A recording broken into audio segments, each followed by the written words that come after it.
What's going on, world? DS1 Ross, and I'm back. Shout out to everybody, man.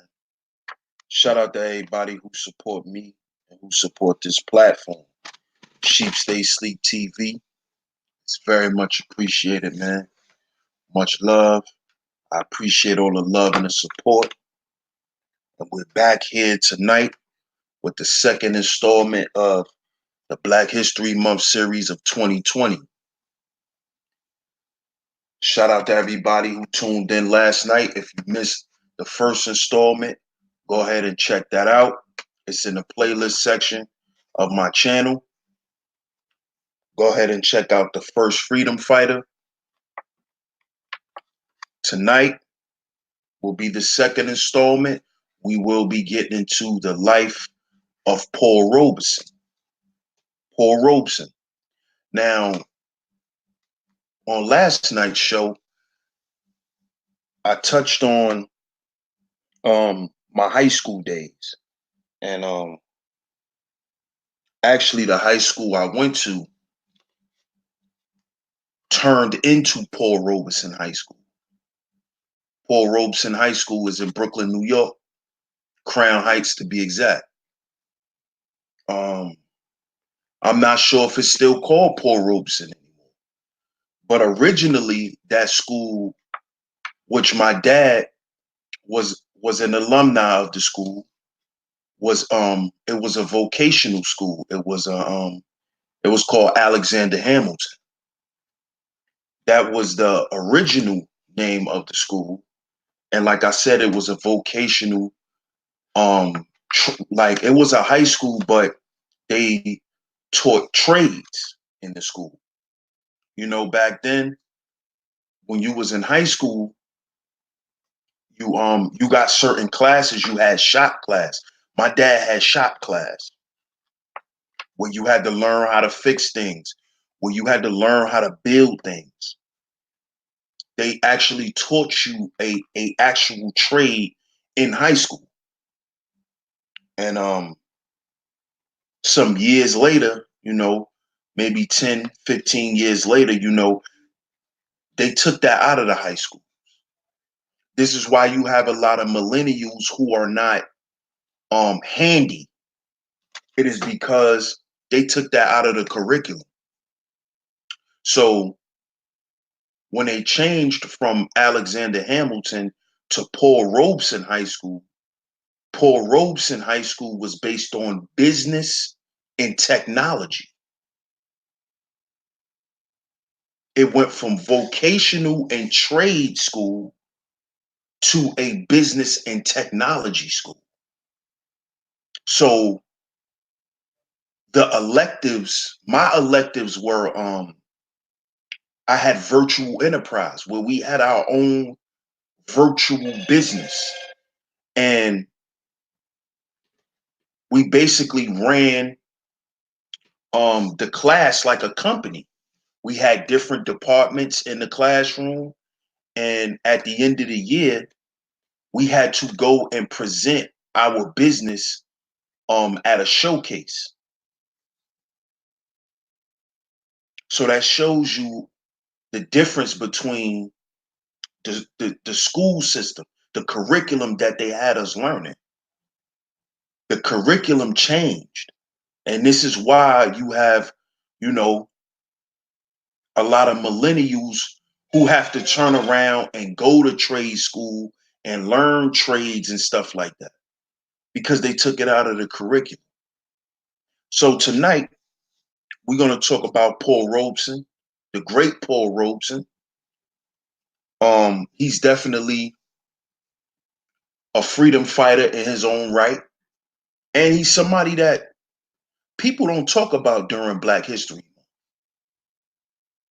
You know, no one really talks about him. It's like some of these people legacies have been overlooked, have been not even paid attention to, and some of them people just forget about. And I don't understand how that happens. So this is the reason, like I said, for me even creating this series. So let's get into the life of Paul Robeson.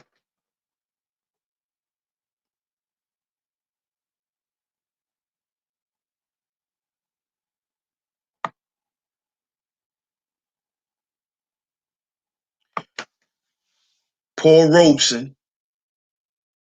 his whole name was Paul Bustille Robeson. He was born April 9th, 1898 in Princeton, New Jersey. He was an American singer, an actor, and a black activist. So you see how a lot of our freedom fighters back in the day, man, they were multifaceted. They were very diverse in what they done. And what a lot of people don't understand, and I hear this a lot today on YouTube, where people try to tell you that you only can be good at one thing, or you should only focus on one thing. And I don't agree with that, man. We have many talents. I think we should explore them all, explore as much of them as we can. So he was an American singer, an actor, and a black activist. He was the son of a former slave turned preacher. The son of a former slave. Here we go again. Here we go again. It always traces back to slavery and how we use that as a way to catapult our people, man. We didn't use that to stay stuck. And today it's like a lot of us use our traumas and our mishaps in life, our struggles in life as a way to just stay stuck and to stay down. When we don't come from that, historically, we don't come from that. We don't. The son of a former slave turned preacher, Robeson attended Rutgers University in New Brunswick, New Jersey, where he was an All-American football player. So not only was he a singer, an actor, and an activist, he was an All-American sports guy. This guy was like a Renaissance man.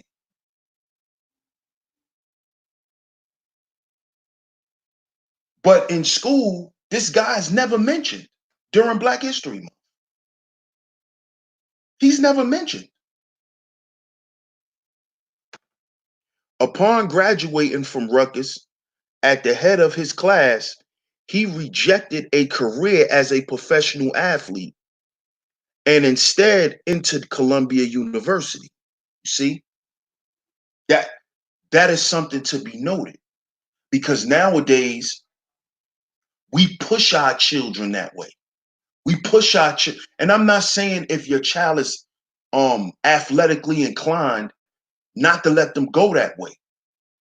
But we come from a stock of people where entertainment and sports and those things were not where we wanted to do our work in. That wasn't our mission. Our mission was to change the system from within. You can't really change it being a rapper. There's a ceiling for you. You can only go but so far. Being a basketball player, being a football player.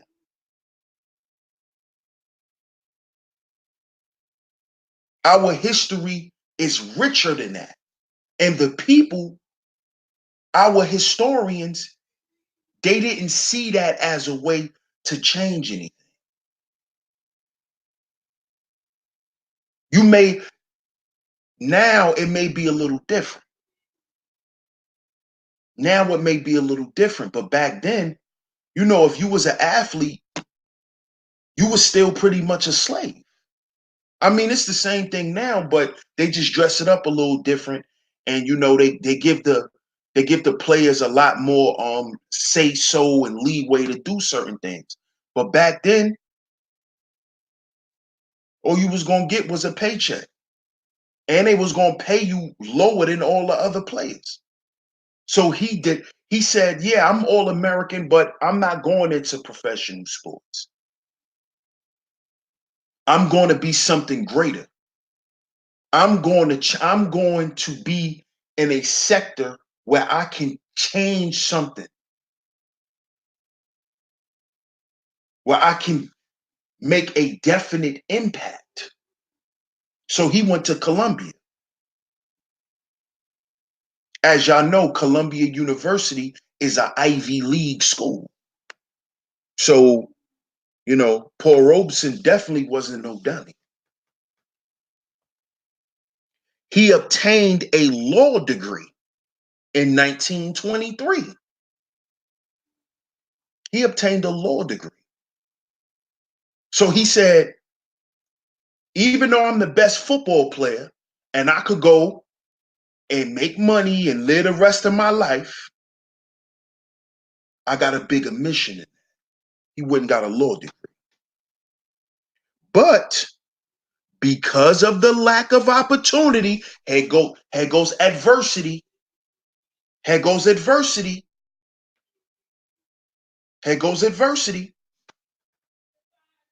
But because of the lack of opportunity for blacks in the legal profession, he drifted to the stage. You see? So he didn't give up. He said, "All right, I didn't take the sports contract. I went to school, got a law degree. It's a bunch of prejudice and things that I'm gonna have to deal with on that level. So I'm gonna go do something else." He went into acting. He drifted to the stage, making a London debut in 1922. He joined the Provincetown Players, a New York theater group that included playwright Eugene O'Neill and appeared in O'Neill's play All God's Chillin' Got Wings in 1924. Now, chillin' is, that's how they used to say children. His subsequent appearance in the title role of O'Neill's The Emperor Jones caused a sensation in New York City in 1924 and in London in 1925. He also starred in the film version of the play in 1933. In addition to his other talents, Robeson had a superb bass baritone singing voice. In 1925, he gave his first vocal recital of the African American spirituals in Greenwich Village, New York City. Now, Greenwich Village, if y'all know anything about Greenwich Village, they turned that into Central Park in New York City. That was our area in New York City. We ran Greenwich Village. Black folk, they turned it into Central Park.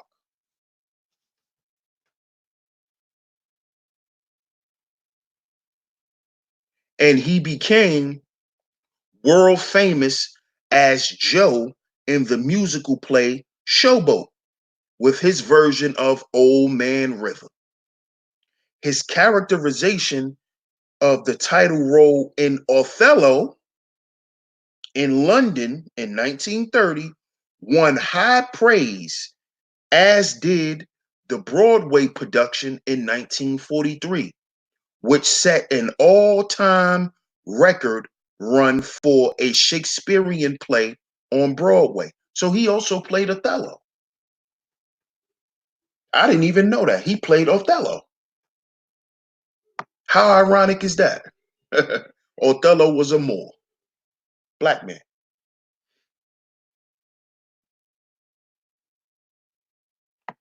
Increasingly, political awareness impelled Robeson to visit the Soviet Union in 1934.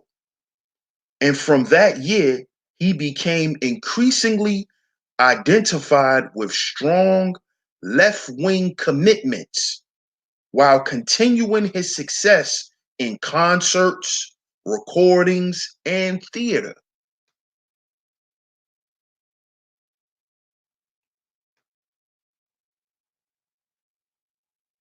In 1950, the US State Department withdrew his passport because he refused to sign an affidavit disclaiming membership in the Communist Party. In the following years, he was virtually ostracized for his political views. Although in 1958, the Supreme Court overturned the affidavit ruling. Remember, he went to school for law, so he know. Robeson then left the United States to live in Europe. SYSBM, someone? Robeson then left the United States to live in Europe and travel in countries of the Soviet bloc. But he returned to the United States in 1963 because of ill health.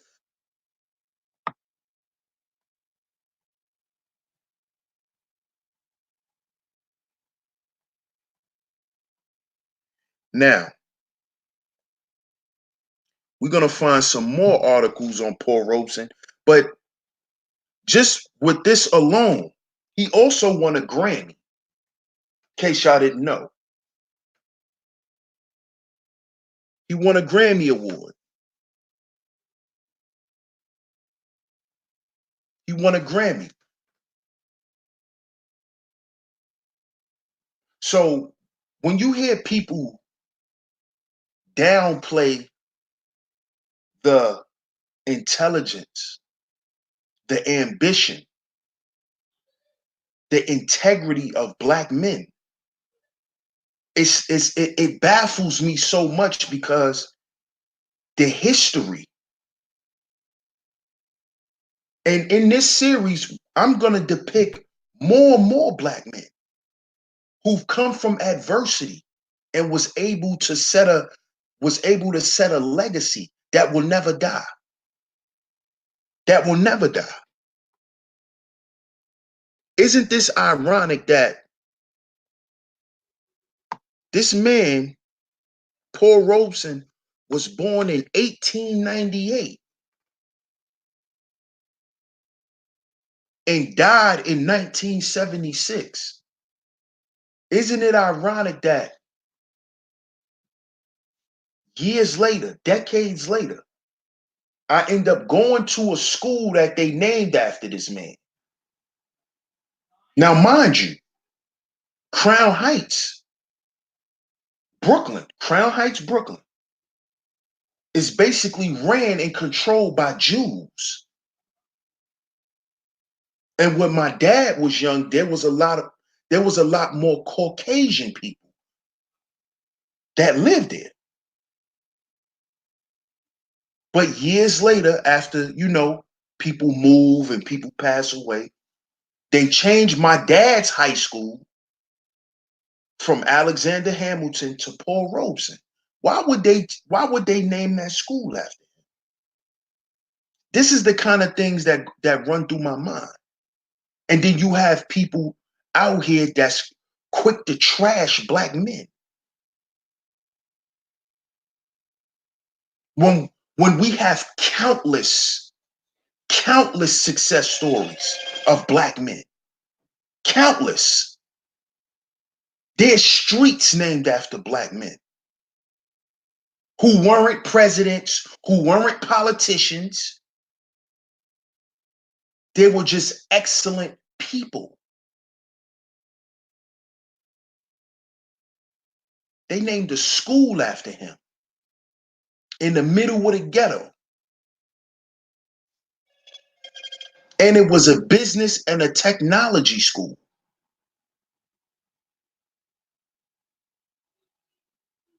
That has to be honored. And I feel like a lot of our history isn't honored anymore. This is the reason for me even doing, this is the reason for me doing this series. And I appreciate everybody that's tuned in right now. Make sure you like the stream and share the stream. Like the stream and share the stream. I'm gonna get to the comments in a minute. Shout out to everybody who's donating. If you donated, shout out to y'all. I'm gonna get to y'all. If you would like to donate, Cash App $SheepStaySleepTV. One word. Cash App $SheepStaySleepTV.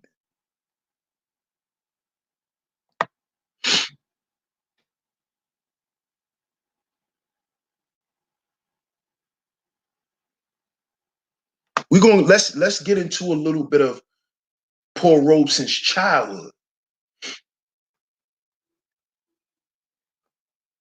He was born in Princeton, New Jersey in 1898. His dad was a reverend, William Drew Robeson, and his mom, Maria Louisa Bastille. His mother, Maria, was a prominent Quaker, family of mixed ancestry. Oh, oh, oh. Hmm. His father, William, was was a was an Igbo origin, and was born into slavery. So his dad was connected to his African roots, the Igbo tribe. William escaped from a plantation in his teen. His father was a runaway slave.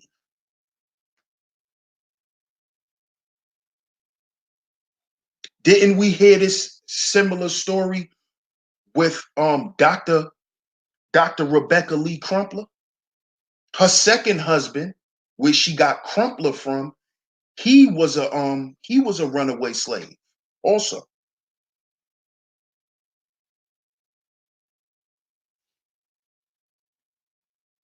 And eventually became a minister of Princeton's Witherspoon Street Presbyterian Church in 1881.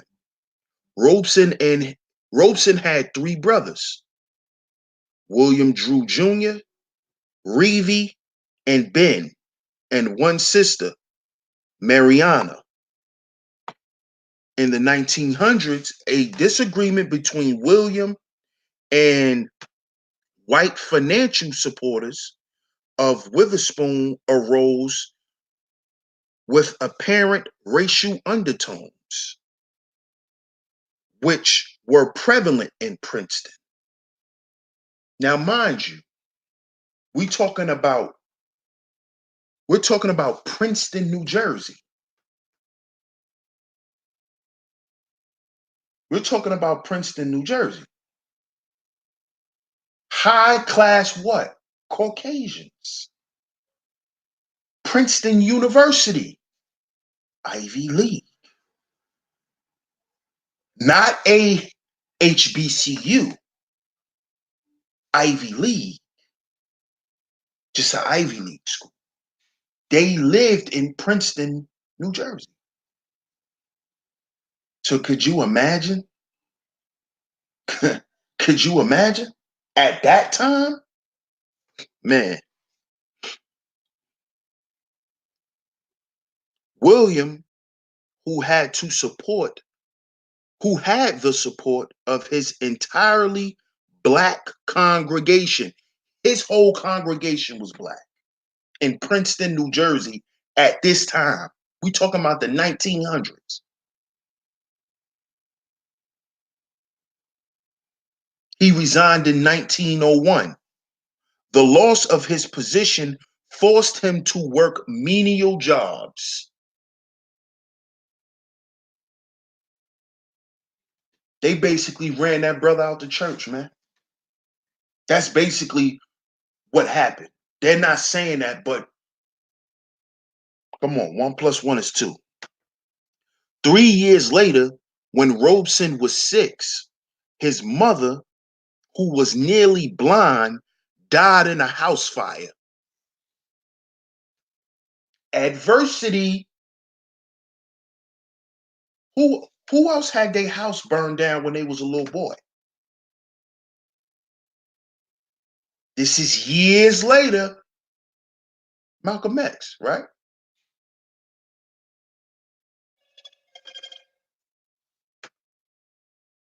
Eventually, William became financially incapable of providing a house for himself and his children, still living at home, Ben and Paul.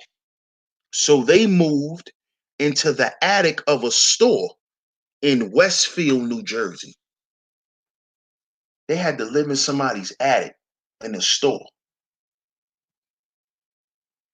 Because of what? Racism, prejudice.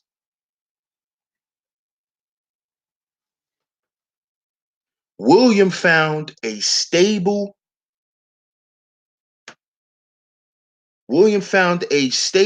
personage at the St. Thomas AME Zion in 1910, where Robeson filled in for his father during sermons when he was called away. So he also was a preacher too.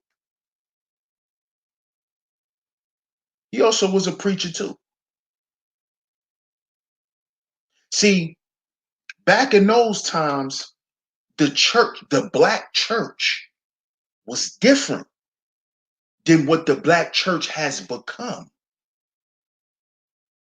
You see, I just read he had an all black congregation and they stood behind him. That's what the church was back in those times. Going to church, being a church family, that was revolutionary for black people. Y'all go and check out the dissertation I done on the deacons of defense.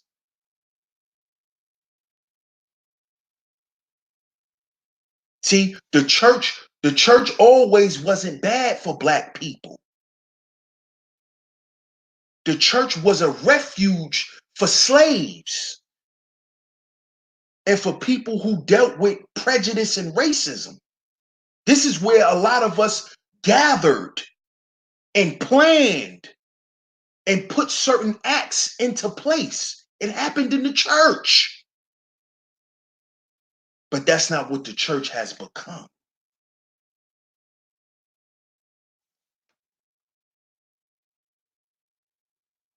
In 1912, Robeson attended Somerville High School in Somerville, New Jersey, where he performed in Julius Caesar and Othello, sang in the chorus, and excelled in football, basketball, baseball, and track. Renaissance man.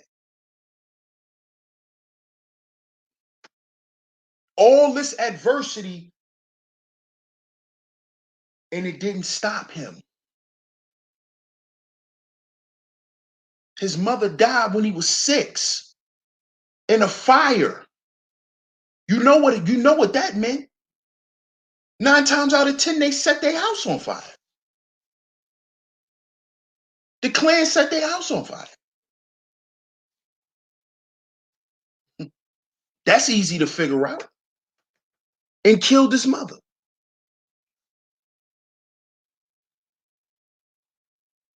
He performed in Julius Caesar and Othello, sang in the choir, excelled in football, basketball, baseball, and track. His athletic dominance elicited racial taunts, which he ignored. Let me read that again. His athletic dominance elicited racial taunts, which he ignored. He ignored it. Prior to his graduation, he won a statewide academic contest for a scholarship to Rutgers and was named class valedictorian. So not only was he a great athlete, not only could he sing and act, the man was an intellectual. The man was an intellectual. So it was never cool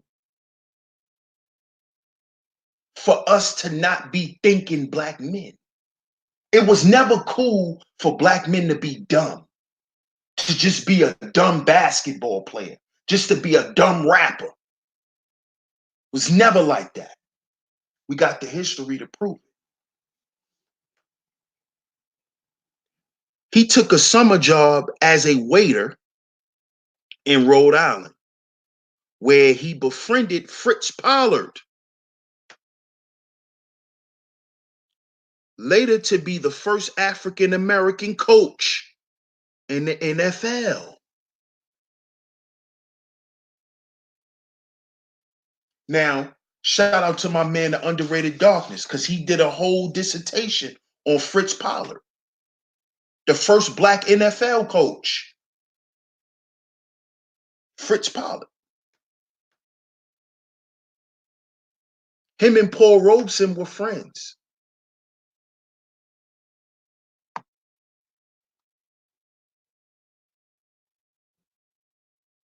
Now let's get into a little bit of his college career. Robeson entered New York University School of Law in fall of 1919. To support himself, he became an assistant football coach at Lincoln, where he joined Alpha Pi Alpha. However, Robeson felt uncomfortable at NYU. NYU is in Brooklyn. No, excuse me. New York University School of Law. There's a law school there in Brooklyn too. So I'm starting to make the connections. However, Robeson felt uncomfortable at NYU and moved to Harlem and transferred to Columbia Law School in February of 1920.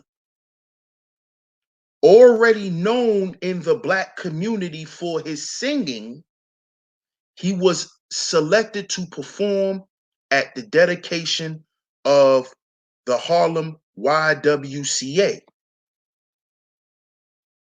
Robeson began dating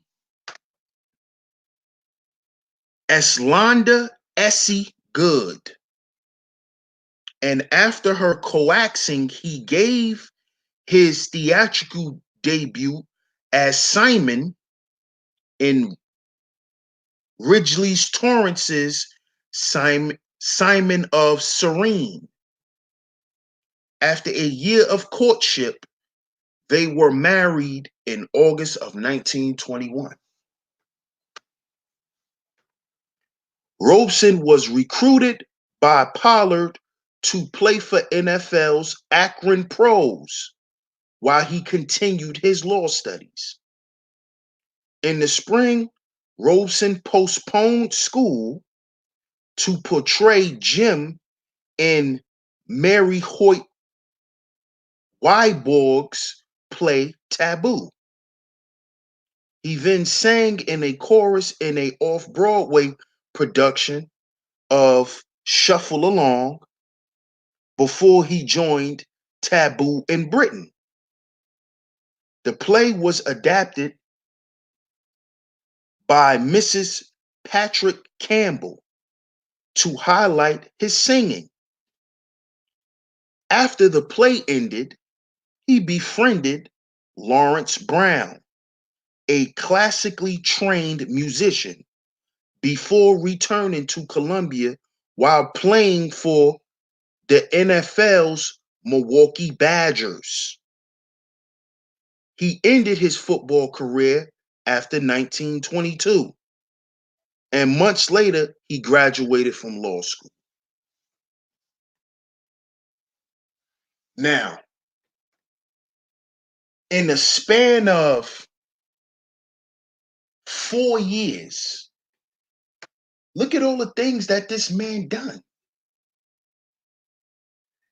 He transferred law schools, graduated from law school, performed in a bunch of plays and movies, also played in the NFL for a couple of months.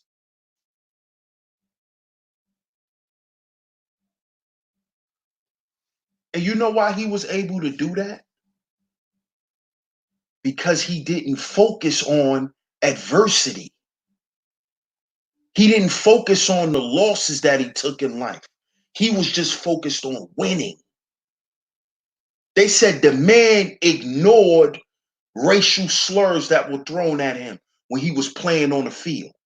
Whatever he did in sports, whether he ran track, whether he was playing basketball, whether he was on a mound playing baseball, he ignored it. He ignored it.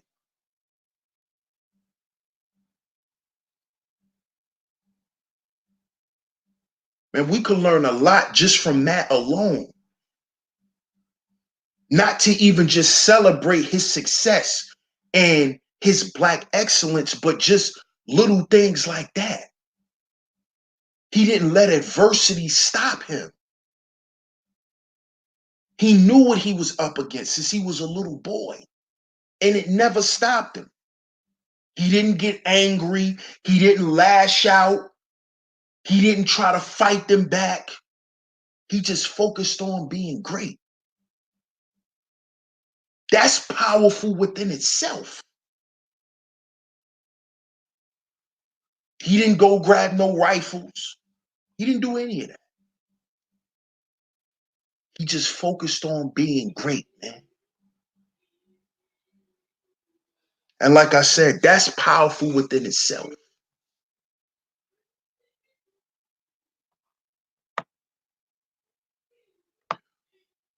Robeson worked briefly as a lawyer, but he renounced a career in law due to the widespread of racism.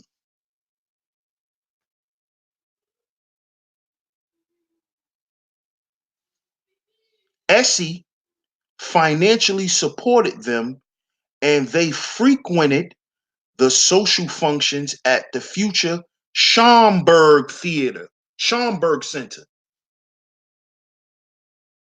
If y'all know anything about the Schomburg, that's in Harlem.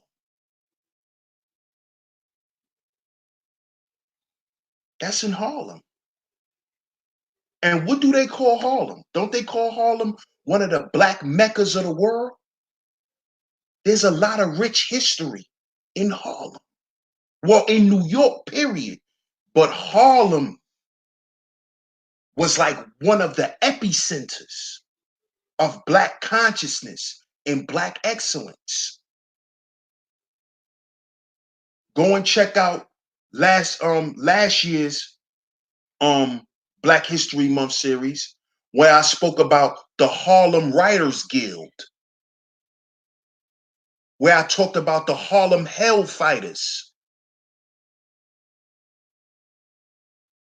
Come on, man.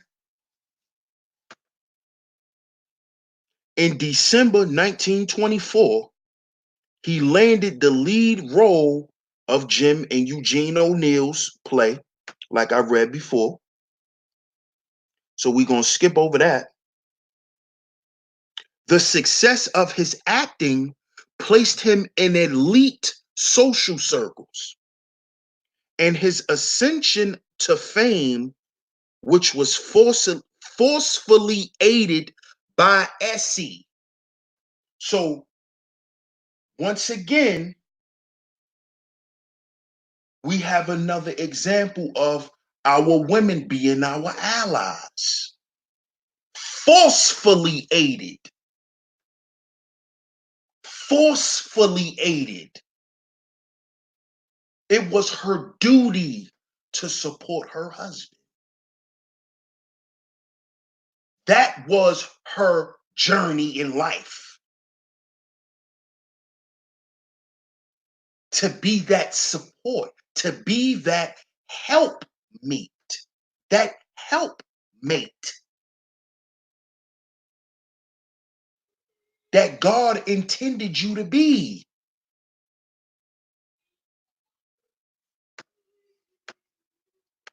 Now, mind you, just before I got here, at one point,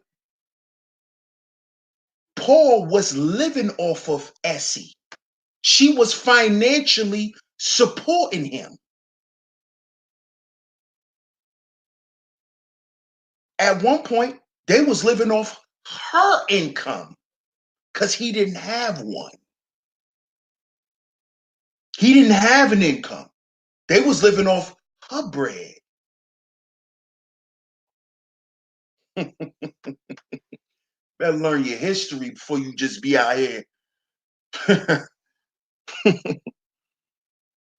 The success of his acting placed him in elite social circles, and his ascension to fame, which was forcefully aided by Essie. Essie's ambition, Essie's ambition, Essie's ambition for Robeson was a startling dichotomy to his indifference.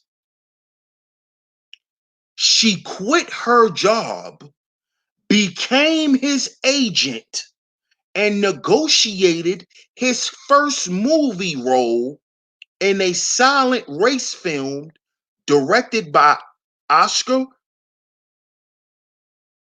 I can't pronounce that, Body and Soul in 1925. So she was that man's ally. She quit her job. Mind you, they were living off her money. She quit her job and became his agent. She quit her job and became his agent.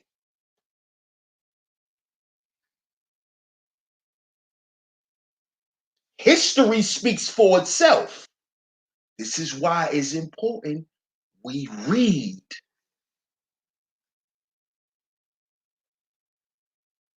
This is why it's important that we read.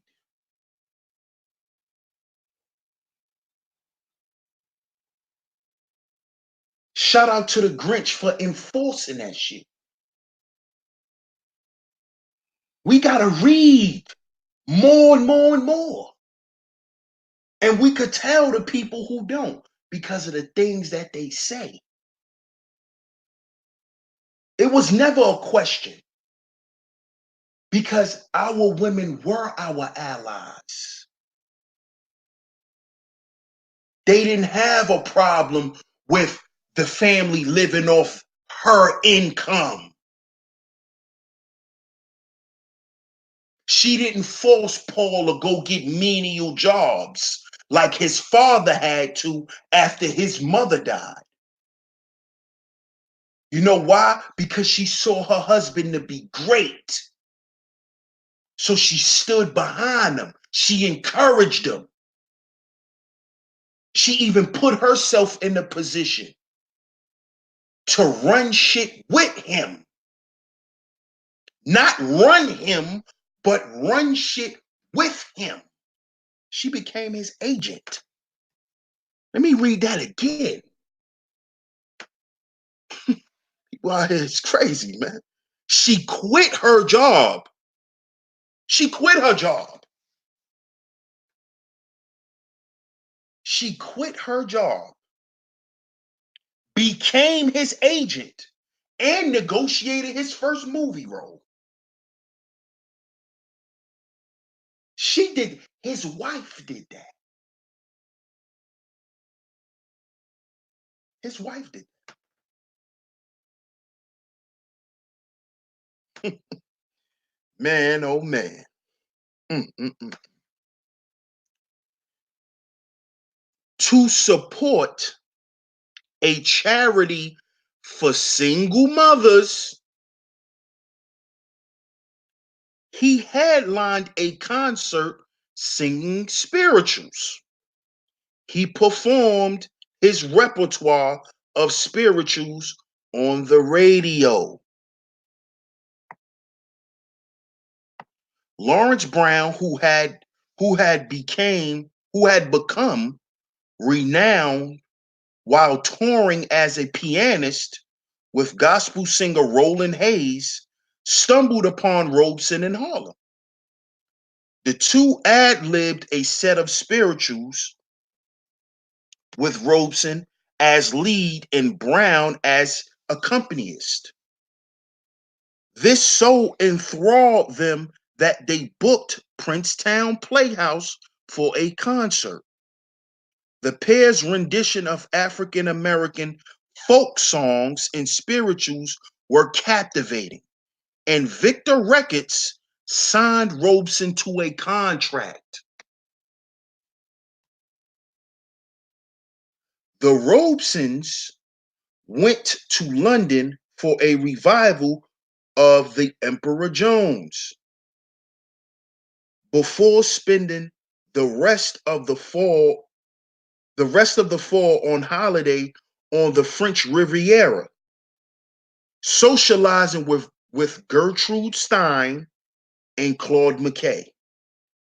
Robeson and Brown performed a series of concert tours in America from January 1926 until May 1927.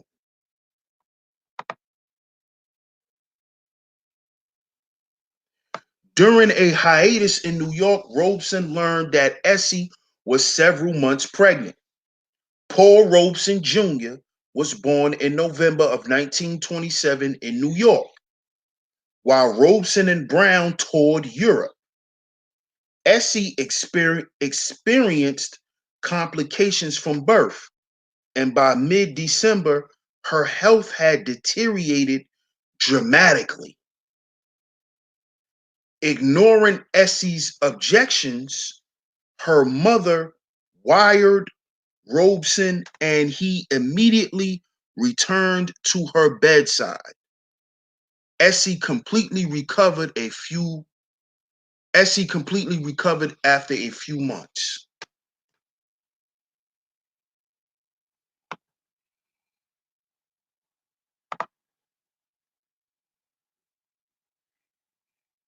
Now we're going to get into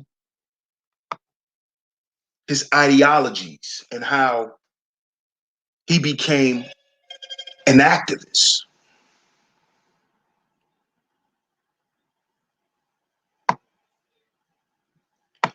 In early 1934, Robeson enrolled in the School of Oriental and African Studies, a constitute college of the University of London, where he studied phonetics, Swahili, and other African languages. Now, if y'all remember, why did he do that? Because what? His father was Igbo.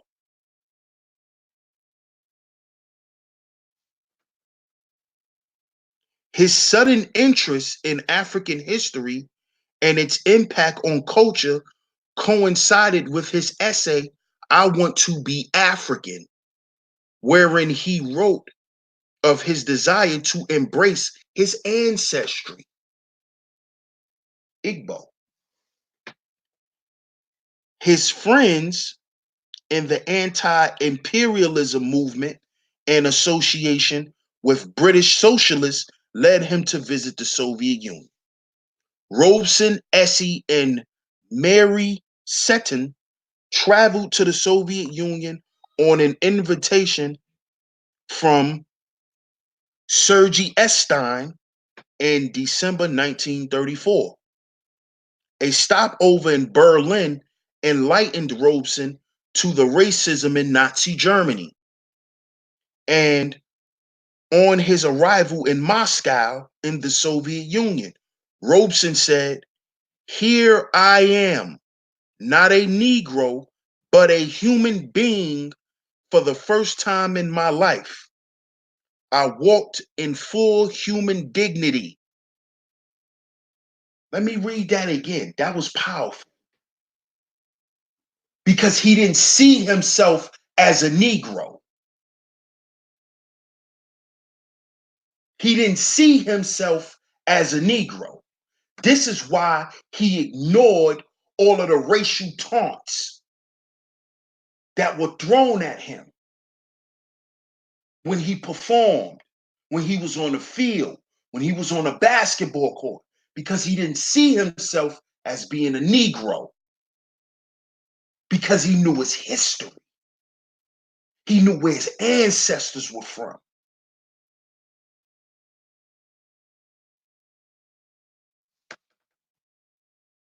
A stopover in Berlin enlightened Robeson to the racism in Nazi Germany, and on his arrival in Moscow in the Soviet Union, Robeson said, "Here I am, not a Negro, but a human being for the first time in my life. I walk in full human dignity."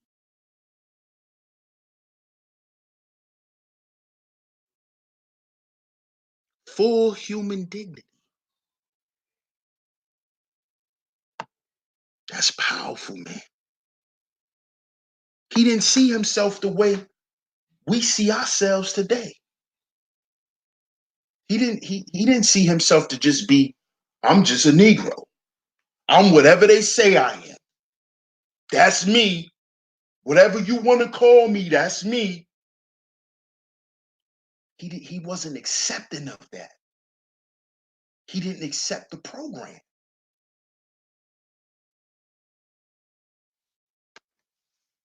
And we talk about in the 1930s. We talk about in the 1930s.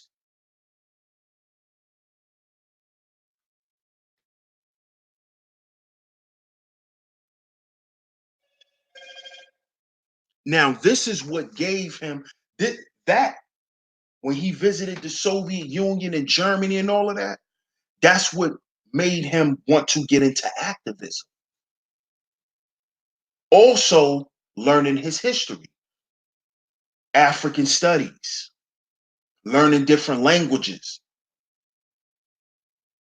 and just learning about where he was from. Now, let's get into more of his activism. Shout out to everybody that's tuned in, man. Shout out to everybody, man.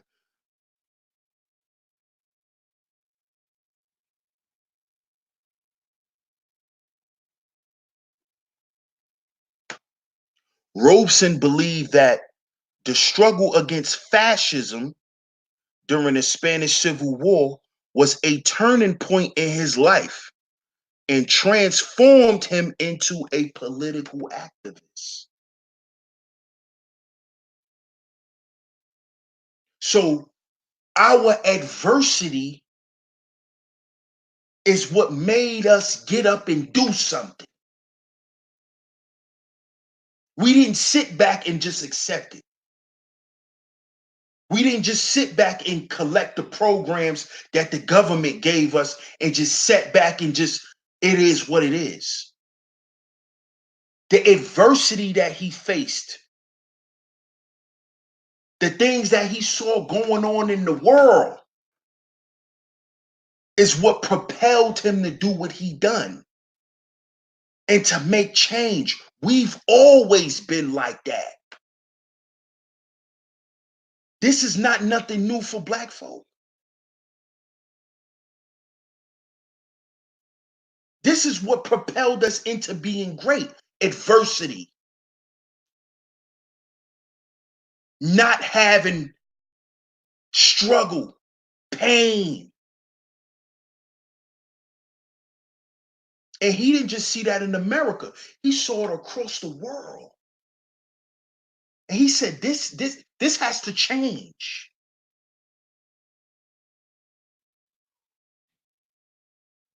This has to change because everywhere I go, I see this. And we've always been about justice.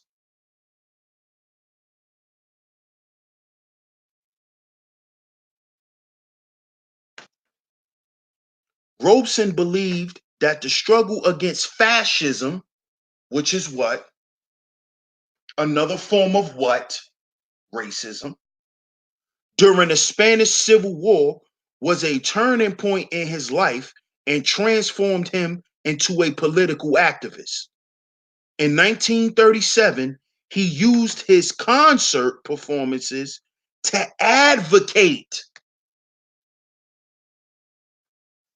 Uh-oh. Uh-oh. Who else just did something like that?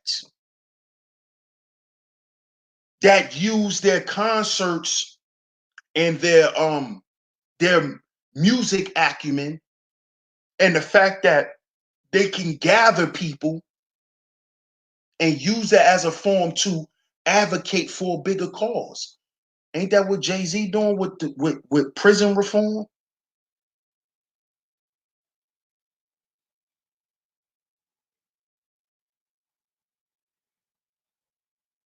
Isn't that what Jay-Z did?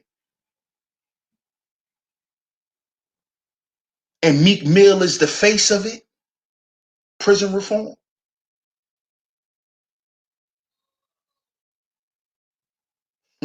Sheep stay sleeping. In 1937, he used his concert performances to advocate the Republican cause and the war's refugees. He permanently modified his renditions of Old Man River, initially by singing the word darkies instead of Negroes.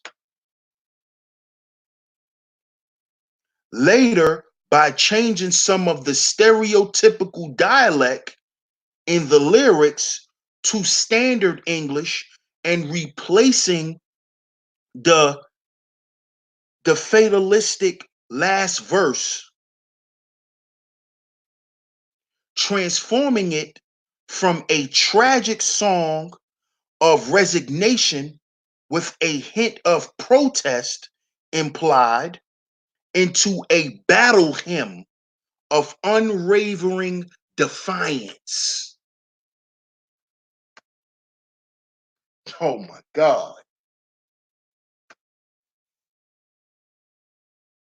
Why isn't this man talked about in schools to our children? Why? He turned the song that he was world worldly known for, that Old Man River, which was a Negro slave spiritual. He turned it into a battle hymn by changing up the song and the message in the song to help the downtrodden fight.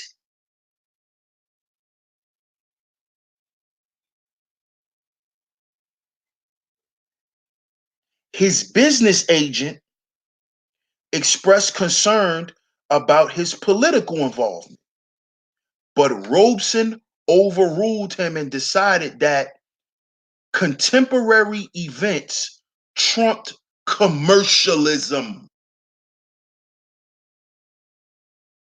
So it wasn't about the bread,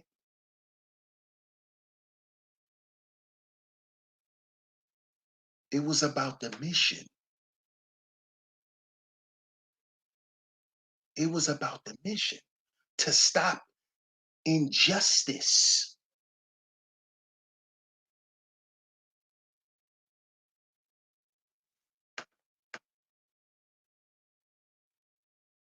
In Wales, he commemorated the Welsh people killed while fighting for the Republicans, where he recorded a message that became his epitaph. The artist must take sides. He must elect to fight for freedom or slavery. I have made my choice. I had no alternative. So you fight for freedom. You fight for freedom.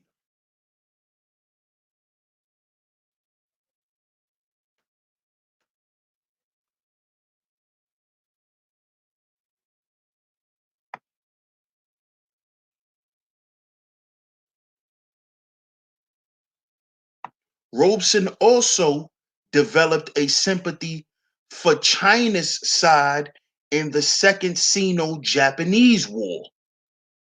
This man just loved people. And he wanted people to be treated like people because he saw racism to be inhumane. He didn't look at it from, oh, it's because I'm black. He looked at it like these people are not treating us as humans. And if you run around and you oppress any people, you are acting inhumane. So he went around the world and did this. It wasn't just for his people. It was about humanity.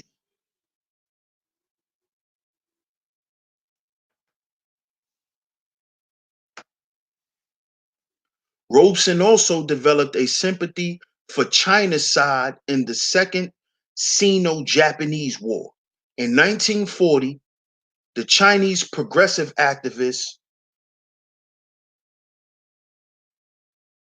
Lu Langmo taught Robeson the patriotic song Chila or Chile, which means arise, known as the March of the Volunteers. Robeson memorized the words in Chinese. Look how in tune he was with people. Look how in tune he was with people. He remembered their song in Chinese. He fixed his song up to rally the troops in the Spanish War.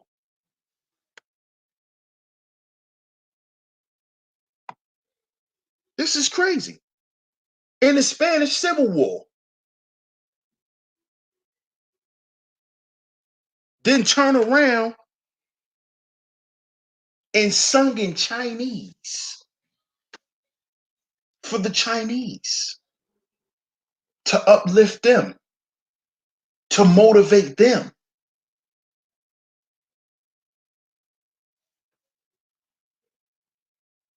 Robeson premiered the song at a large concert in New York City's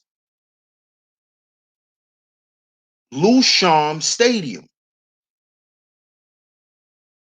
and recorded it in both English and Chinese for Keynote Records in early 1941. Its 3-disc album included a booklet whose preface was written by Sulong Ching Ling, She was a widow. Robeson gave further performances at benefits for the China Aid Council and United China Relief. At their sold-out concert at Washington's Uline Arena on April 24th, 1941. The Washington Committee for Aid to China had booked Constitution Hall, but been blocked by the Daughters of the American Revolution owing to Robeson's race. Once again, that race thing comes. So he couldn't, they just shut it all down because the black. Forget the purpose and the impact of what he was doing. It's the fact that he was a black.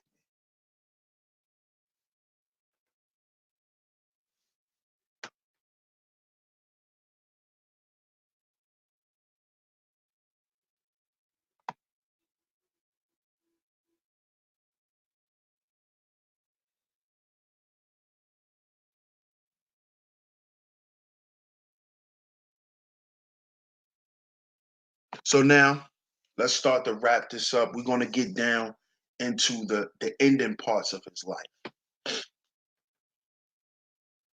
Back in London, he decided to return to the United States, where he hoped to resume participation in the civil rights movement. Stopping off in Africa and Cuba along the way. There goes Cuba. There goes Cuba. They have always been our allies. Always. Essie argued to stay in London, fearing that he will be killed if he returned and would be unable to make any money due to harassment by the US government. Robeson disagreed and made his own travel arrangements, arriving in Moscow in March of 1961. He didn't care about that shit. He was fearless. He wasn't afraid. He didn't let nothing stop him, even at the cost of his own life.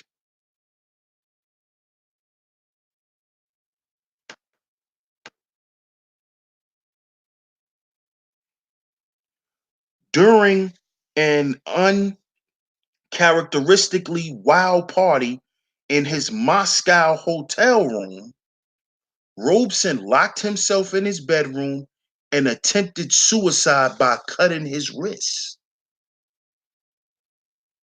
3 days later, under Soviet medical care, he told his son that he felt extreme paranoia, thought that the walls of the room were moving, and overcome by a powerful sense of emptiness and depression, tried to take his own life.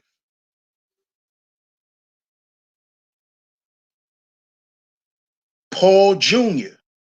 believed that his father's health problems stemmed from attempts by the CIA and the MI5 to neutralize his father. So we've always been deemed the super predator, the terrorist, the black man. Black man. Now, all this great stuff this man did, they wanted to take his life. And all he wanted to do was for people to be treated humane. That's all he wanted. Paul Jr. believed that his father's health problems stemmed from attempts by the CIA and the MI5 to neutralize his father. He remembered that his father had such fears prior to his prostate operation. He said that 3 doctors treating Robeson in London and New York had been CIA contractors. Pay attention. Paul Jr. believed that his father's health problems stemmed from attempts by the CIA and the MI5 to neutralize his father. He remembered that his father had such fears prior to his prostate operation. He said that 3 doctors treating Robeson in London and New York had been CIA contractors. Hmm.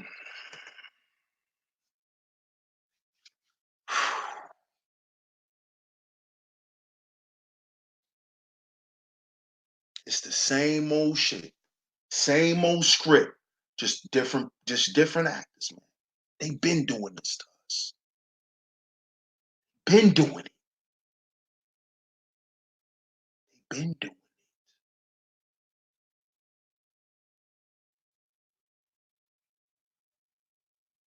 So when you hear people come out with these stories years later, and people like to call them conspiracy theories, a lot of that shit be real. It's just hard for you to believe because you don't read enough. But this man told his son, when I go get this operation, they're going to try to kill me because the doctors worked for the CIA. Doctors.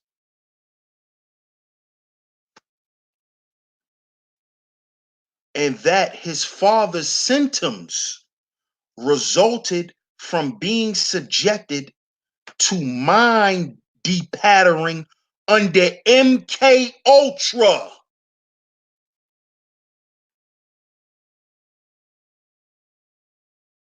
Let me read that again.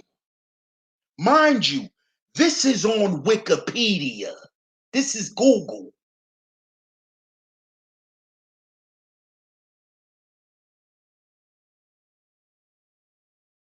Let me read, let me read that again. And that his father's symptoms resulted from being subjected to mind depattering under MK Ultra, a secret CIA program.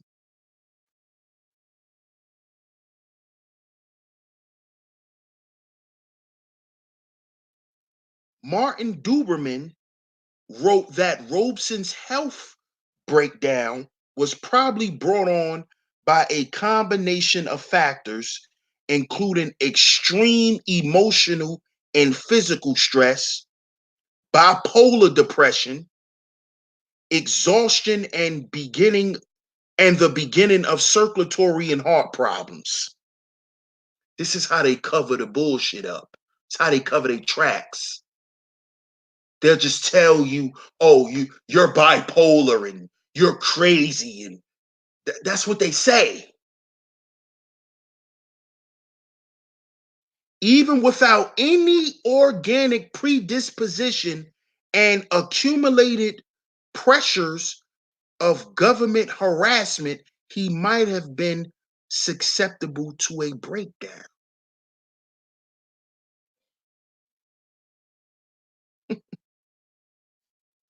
Robeson stayed in Bavaka Sanatorium, that's a medical facility, until September 1961 when he left for London. Now, this sanatorium, this hospital was in Moscow.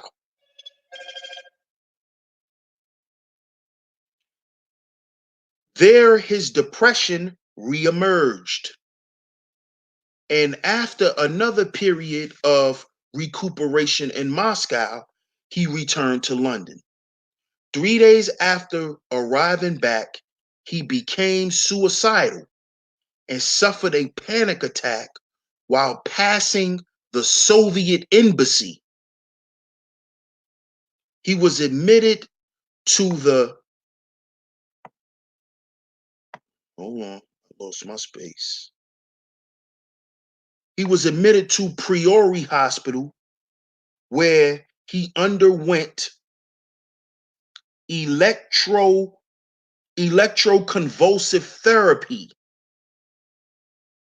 and was given heavy doses of drugs for nearly 2 years.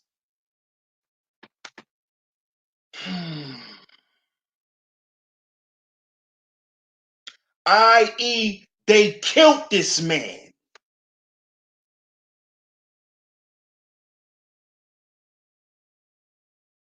They killed him.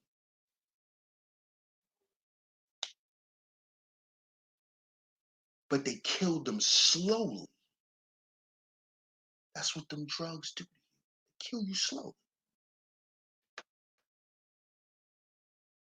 With no accompanying psychotherapy. So they didn't even give this man a psych exam before filling him up with drugs. Killed him slowly. During his treatment at Priory, Robeson was being monitored by the British MI5, the same people who he said was trying to kill him.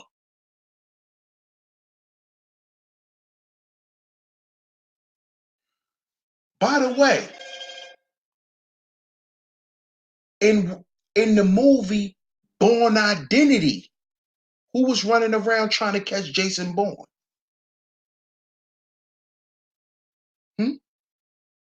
The British MI5 and the CIA. And Jason Bourne was what? It's a program. He was a subject of a mind control program. But y'all think this is conspiracy theories. Oh, it's just a conspiracy theory. No, it's right in your goddamn face. Both intelligence services were well aware of Robeson's suicide state of mind. An FBI memo described Robeson's debilitated condition, remarking that his death would be much publicized, of course, and would be used for communist propaganda.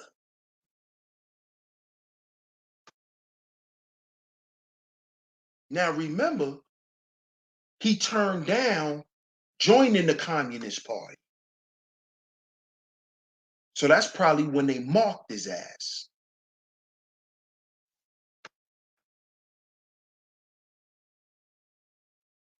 God, man. Damn. Numerous memos advised that Robeson should be denied a passport renewal, i.e., you ain't going nowhere. An obstacle that was likely to further jeopardize his recovery process. What I just said. Killed that man. Killed that man.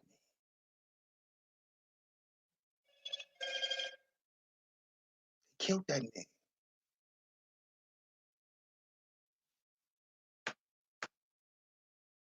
In August 1963, disturbed about his treatment, friends and family had Robeson transferred to the Booch Clinic in East Berlin.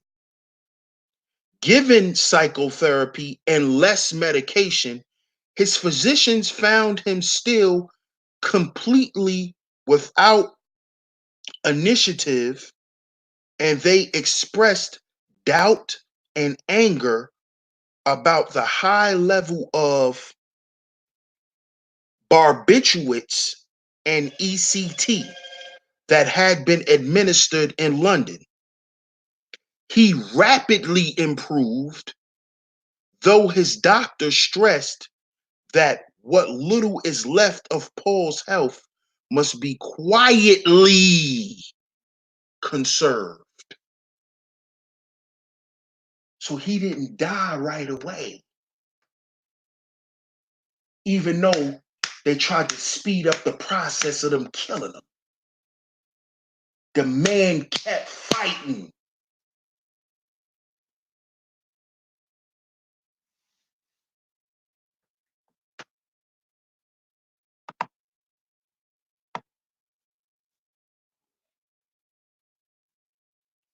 On January 23rd, 1976, following complications of a stroke, Robeson died in Philadelphia at the age of 77.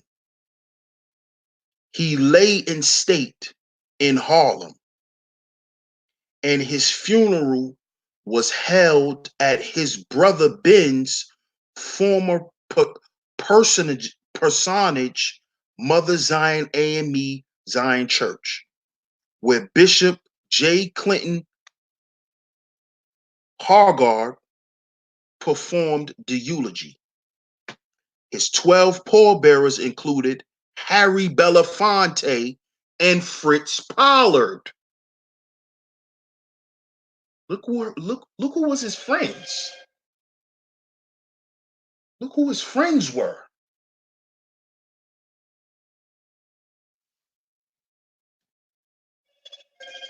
He was interred in the Ferncliff Cemetery in Hartsdale, New York. According to biographer Martin Duberman, contemporary post-mortem reflections on Robeson's life in the white American press ignored the continuing inability of white America to tolerate a black maverick who refused to bend. Who refused to bend.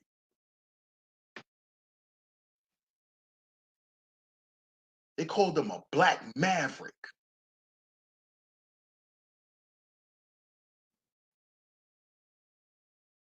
Downplayed the racist component central to his persecution during his life, as they paid him gingerly respect and tipped their hat to him as a great American. While the Black American press, which had never overall been as hostile to Robeson as the white American press had, opined that his life would always be challenged to white and black America. God damn. God damn. His own people really didn't even celebrate him like that. Damn.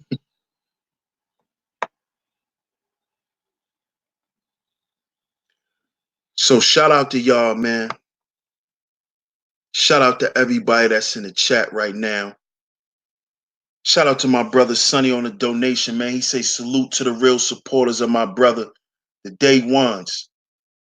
Please give if you're able. Thanks, fam. I appreciate that, bro.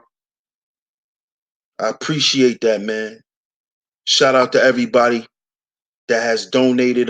Shout out to Doug. I saw you too, Doug. I appreciate the donation, bro. I probably missed your message. Oh, you ain't leave one. But I appreciate the donation, man.